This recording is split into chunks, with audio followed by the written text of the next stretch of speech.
Jangan lupa untuk subscribe YouTube channel Metro TV News dan nyalakan notifikasinya. Satgas BLBI akan menelusuri ulang seluruh aset kasus bantuan likuiditas Bank Indonesia atau BLBI yang nilainya bisa mencapai 109 triliun rupiah. Satgas diberi waktu 2,5 tahun untuk melaksanakan tugasnya.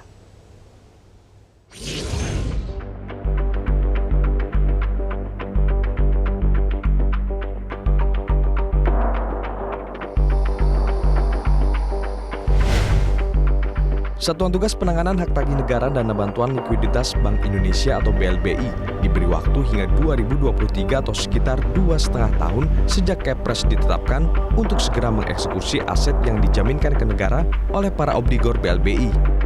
Meski data Kementerian Keuangan dan Kejagung menyebutkan utang perdata debitor kasus BLBI bisa mencapai 110 triliun rupiah, pemerintah tetap akan menghitung ulang untuk mendapatkan angka pasti.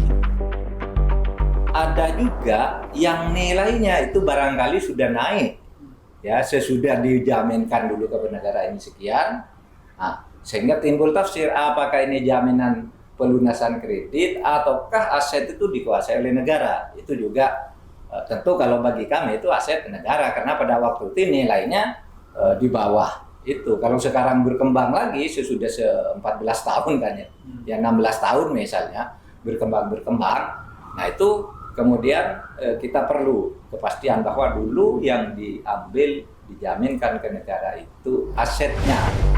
Sejak 2004, pemerintah mengaku telah mengantongi daftar aset dari para obligor BLBI.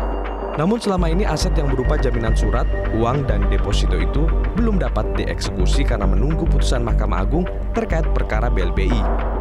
Pada 2019, MA dalam putusannya menyebutkan tak ada unsur pidana dalam kasus BLBI. Memang sudah diputus tidak ada pidananya itu oleh Mahkamah Agung. Nah kalau KPK mau terus ngawasi, masyarakat masih punya data lain silakan ke KPK. Kita pidananya ini negara harus selamatkan uang 109 triliun gitu. Seberapa nanti dalam misalnya tahun ini dapat berapa, tahun depan dapat berapa, itu adalah uang negara yang meskipun rugi jika dibandingkan dengan kucuran pada tahun 98 ini tetap harus diselamatkan.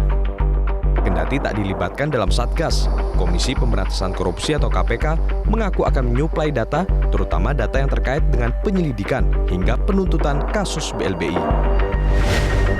Kasus BLBI bermula dari kondisi kesulitan perbankan di Indonesia pada 1997. Saat itu likuiditas perbankan terganggu karena tekanan pelemahan rupiah terhadap dolar Amerika Serikat yang diikuti pengambilan uang dari bank oleh masyarakat secara serentak. Dalam kondisi itu, pemerintah memutuskan untuk memberikan bantuan likuiditas atau pinjaman kepada bank agar bisa memenuhi kebutuhan likuiditas. Belakangan ditemukan ada penyimpangan, kelemahan sistem, serta kelalaian dalam mekanisme penyaluran BLBI yang ditengarai, merugikan keuangan negara. Dari total BLBI yang dikucurkan 144,5 triliun rupiah, terdapat potensi kerugian negara 138,4 triliun rupiah. Tim Liputan Metro TV.